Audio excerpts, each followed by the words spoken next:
탐정방송 임명수 대표입니다.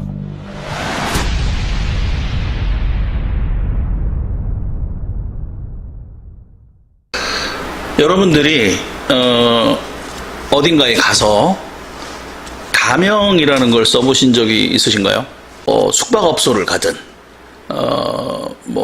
개인정보를 확인을 완전히 하지 않는 단순한 어떤 확인만 하는 상황에서 이렇게 가명을 댈 수 있죠.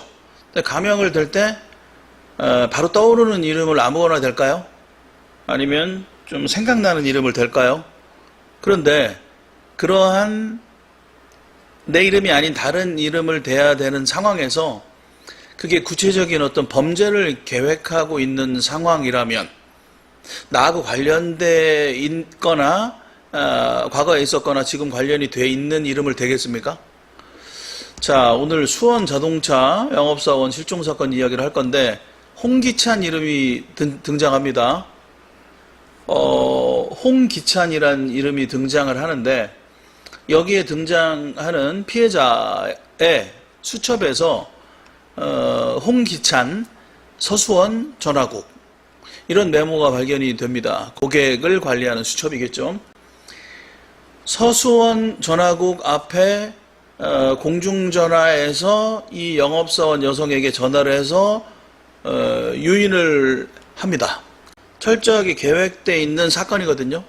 홍기찬이라는 이름은 자기와 전혀 관련 없는 미리 준비한, 이름마저도 미리 준비한 이름입니다. 자기와 관련성이 있거나 이런 사람의 이름을 댈 일은 없습니다. 그래서 지금 이제 자료를 찾아보니까 어떤 범죄 심리학자가 그런 이야기를 했길래 저는 그렇지 않다라는 이야기를 하면서 먼저 이야기를 시작하겠습니다. 2002년 2월 8일 경기도 수원에서 당시 자동차 영업사원으로 재직 중이었던 윤남희 씨, 당시 35세, 이제 아이가 한 명 있는 상황이었어요.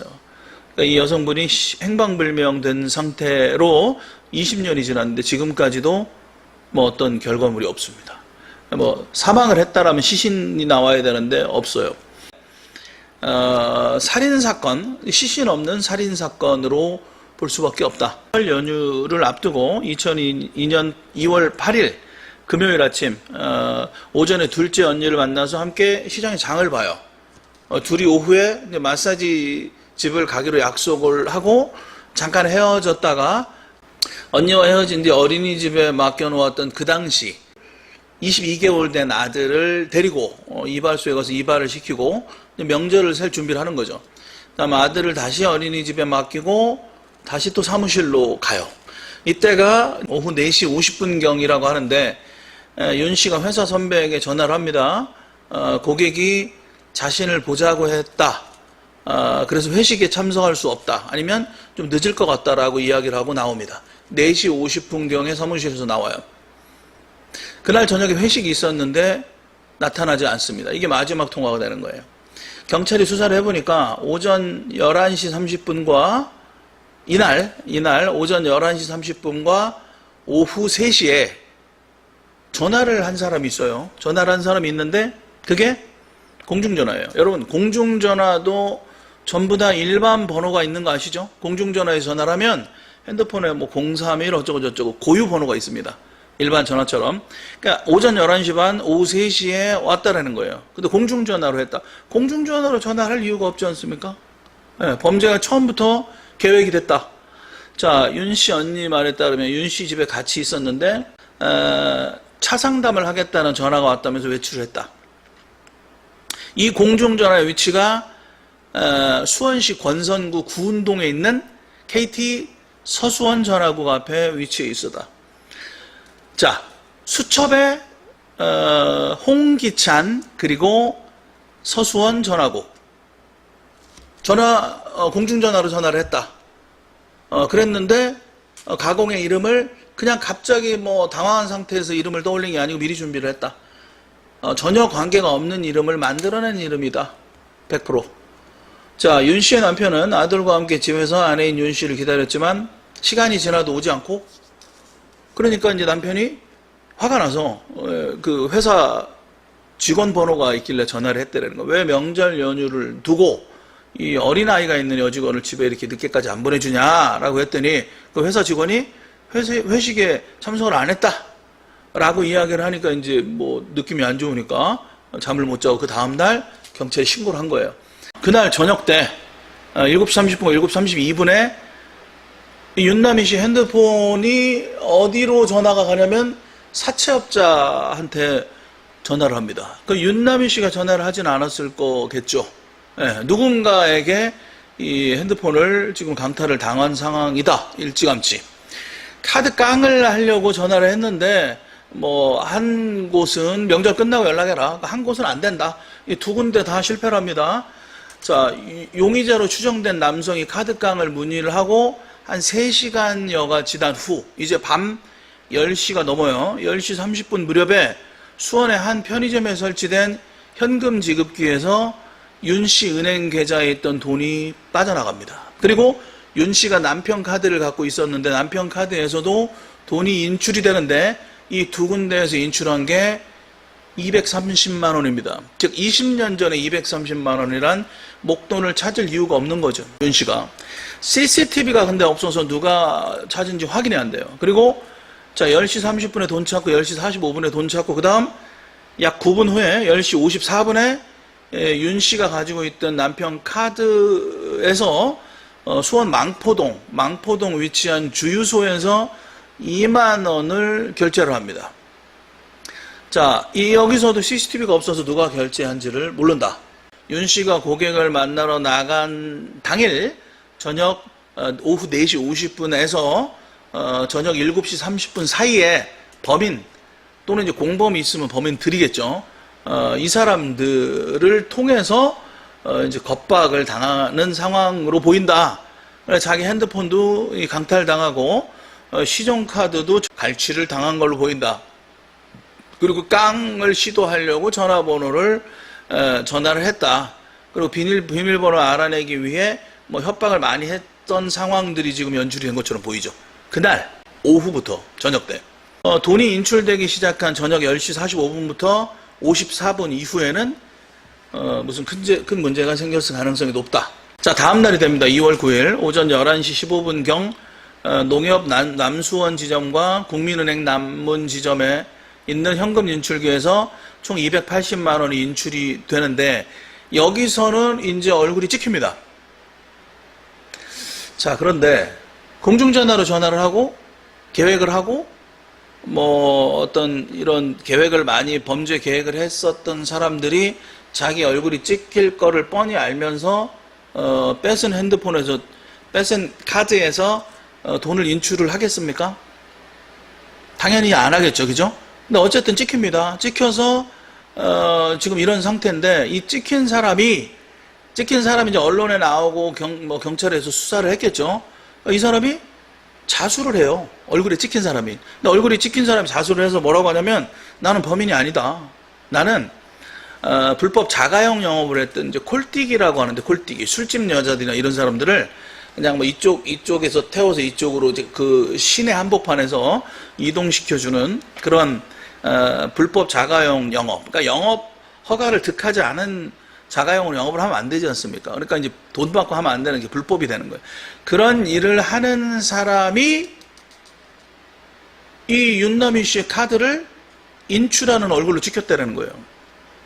당연히 범인이 아니죠. 범인이면 얼굴을 보여주면 찍을 이유가 없는 거죠. 그러니까 이 사람도 억울하니까 자기는 범인이 아니다. 그럼 왜 당신이 이 여자의 카드를 가지고 돈을 인출을 했냐? 난 사실은 이제 콜뛰기를 하는 사람인데 심부름, 이렇게 잔심부름 같은 거를 했다. 그래서 어떤 모텔에서 연락이 와서 좀 이렇게 체구가 작고 노숙자 같이 생긴 어떤 사람이 문도 활짝 열지 않고 이제 살짝만 뭐 거의 조금만 열고 신용카드, 현금 카드와 비밀번호를 알려주면서 돈을 좀 찾아달라. 라는, 부탁을 했다라는 거예요. 심부름을 시켰다. 나는 심부름을 했던 일밖에는 없다. 지금 이런 얘기입니다. 심부름을 한 남성이 말한 심부름을 시킨 남성의 외모가 매우 왜소하고 나이가 좀 있는 노숙자 같았다. 이 자료를 토대로 심부름을 시킨 남성을 유력한 용의자로 또 특정을 하고 몽타주도 제작하고 뭐 하여튼 찾으러 다녀요. 찾으러 다니지만 못 찾았다. 20년 동안 못 찾았다. 그러니까 이 심부름을 시킨 사람이 범인일 확률이 매우 높다. 그 CCTV에 찍힌 심부름을 한 남성이 2월 8일 당일 오후 4시 50분부터 저녁 밤 10시 45분 54분 사이 혹은 그 이후의 알리바이 행적을 철저히 조사를 했고 이 핸드폰 기지국 수사도 했는데 이 사람은 홀뛰기를 한 게 맞다. 그리고 윤 씨의 행적이 묘연해진 시간대에 윤 씨가 실종 추정된 장소와는 떨어진 곳에 있었다. 고로 이 사람은 범인이 아닌 거에 대한 뭐 확인 사살을 한 거예요, 이렇게. 그러니까 당연히 뭐 그 자기가 범인이 아니니까 그 찍힐 수밖에 없는 거죠, 얼굴에. 2002년, 그러니까 한 달 후 2002년 3월 안산의 한 초등학교 앞에 버려져 있는 승용차가 신고가 되는데 그 차가 윤 씨가 타고 다니던 차예요. 차 안에 어떤 흔적이 없었다. 차라는 공간이 되게 비좁은 공간이기 때문에 차 안에서 어떤 사건이 벌어졌다라면 차를 숨겼겠죠. 차를 숨기지 않고 그냥 초등학교 앞에 남들이 보는 대로변에 버리고 갔다는 거는 차 안에서 어떤 범행이 일어나지는 않았다. 왜? 차까지 숨기지 않았으니까. 그 안에서 이제 메모가 나옵니다. 윤 씨의 메모가 나오는데 홍기찬, 서수원 전화국 이 두 가지가 쓰여져 있는 윤 씨의 업무 수첩이 발견이 됩니다. 그 업무 수첩은 시간 순서대로 마지막까지 상세하게 기록을 해놓은 수첩입니다. 자, 경찰은 이 메모를 토대로 당시 경기 남부에 거주하던 홍기찬이라는 이름을 가진 사람을 다 조사를 했지만 범죄 혐의가 의심되는 인물은 찾지 못했습니다. 중전화로 전화했죠. 자, 자기가 직접 얼굴에 CCTV 찍혀가면서 한 게 아니고 이 심부름을 시켰죠. 그 심부름 시키는 사람은 자기의 지인이나 연관된 사람이 아니고 그냥 돈을 주고 그냥 알바를 시키는 사람이었고 그 당시에 뭐 담배를 사와라, 뭐 돈을 더 찾아와라 이런 심부름이죠. 말 그대로 잔심부름 센터가 지금도 있어요, 사실. 그래서 그러한 일들을 하는 사람들이 많다. 그러니까 이 사람은 그러한 어떤 시스템을 아는 사람인 거죠. 그래서 요렇게 내가 영업사원을 손님으로 가장해서 남자보다는 여자, 그 다음 영업사원이라는 어떤 어프로치가 쉬운 그런 사람, 그리고 공중전화를 통해서 내 신분이 발각되지 않도록 차를 사겠다고 하니까 올 거니까, 그리고 돈을 찾는 카드를 뺏고 어떤 짓을 한 후에 돈을 찾는 거는 또 심부름을 시켜서 제3자가 해서 자기는 핸드폰 노출도 안 되고 얼굴도 CCTV에 찍히지 않았고, 근데 그 사람한테 그 여성분이 약간은 겁을 먹을 수 있기 때문에 자기의 신분이 확실한 양, 내 이름은 홍기찬입니다, 이렇게 이야기를 둘러대면서 안심을 시켰을 것인데, 홍기찬이라는 이름이 이 범인과 알았거나 뭐 지금도 알고 있거나 약간이라도 관계가 있는 사람이라면 경찰에 추적이 들어올 텐데 홍기찬이라는 이름을 지인의 이름으로 쓸 리가 없다라는 겁니다. 이 사람은 가공의 이름을 이미 만들어낸 거예요. 그런데도 경찰은 CCTV 보고 뭐 이렇게 계속 순서대로 이게 따라가는 형국으로 이렇게 찾아 나가는 건데, 내가 지금 자료를 찾으면서 보니까 뭐 홍기찬은 뭐 글자 하나를 바꿔가지고 홍기훈이나 홍기성이나 이런 것일 것이다, 뭐 이런 것들도 보이는데, 이거는 이제 범죄가 맞고요. 제가 볼 때 범죄가 맞고 처음부터 다 전략과 그다음 전술, 구체적인 어떤 범행 실행 계획, 그다음 차를 뭐 방치시켜 버리고 이런 것까지 다 짠 사람이에요, 이 사람은. 그러니까 지금 이제 경과가 많이 있을 거로는 보이는데 죄를 뉘우치고 뭐 그러지는 않을 것 같고, 어쨌든 지금 경찰은 이 나와 있는 현상들, 단서들을 순서대로 따라가면서 수사를 한 거는 뭐 큰 문제가 있어 보이지는 않지만 이 사람은 정확히 준비를 한 사람이다. 뭐 지금까지 생활 반응이 없는 걸로 봐서는 범죄 희생자가 됐을 가능성이 매우 높다. 서수원 전화국 앞에서 공중전화기에서 전화를 건 남자가 유력한 용의자가 맞다. 그리고 돈을 필요로 해서 뭐 성폭행이나 이런 걸 했을 가능성도 높아 보입니다. 그런 사건들이 비슷한 게 많으니까. 그래서 내가 어떤 사람을 범행의 표적으로 삼을 것인가에 대해서 연구를 하다가, 그래, 내가 뭐 차를 살 것처럼 이런 영업사원이나 또 여성이나 이런 타겟을 먼저 타겟팅한 후에 어떤 소기의 목적을 그 윤남희 씨 핸드폰으로 카드깡을 시도하고 돈을 찾아내고, 그 목적은 돈이었다. 그런데 여성을 했다. 여성을 목적으로 했다. 타겟으로 했다.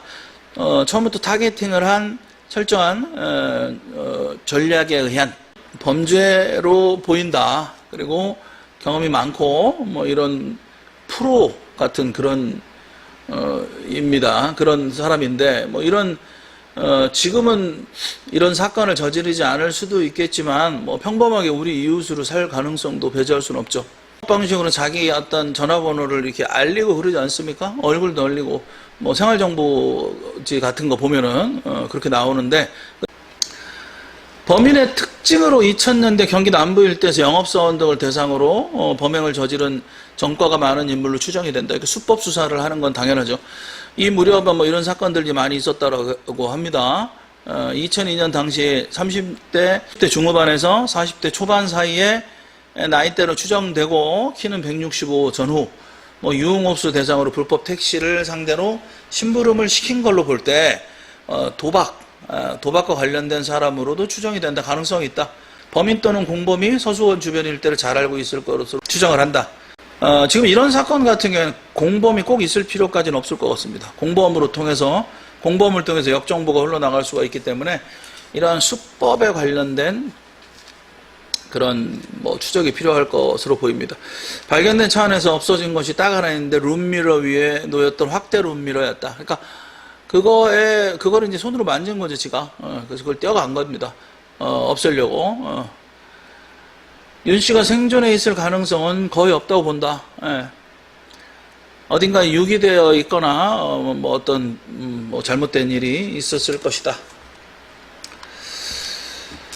자, 안타깝지만 여러분들 관심 있게 좀 봐주시기 바랍니다. 감사합니다. 임병수의 탐정방송이었습니다.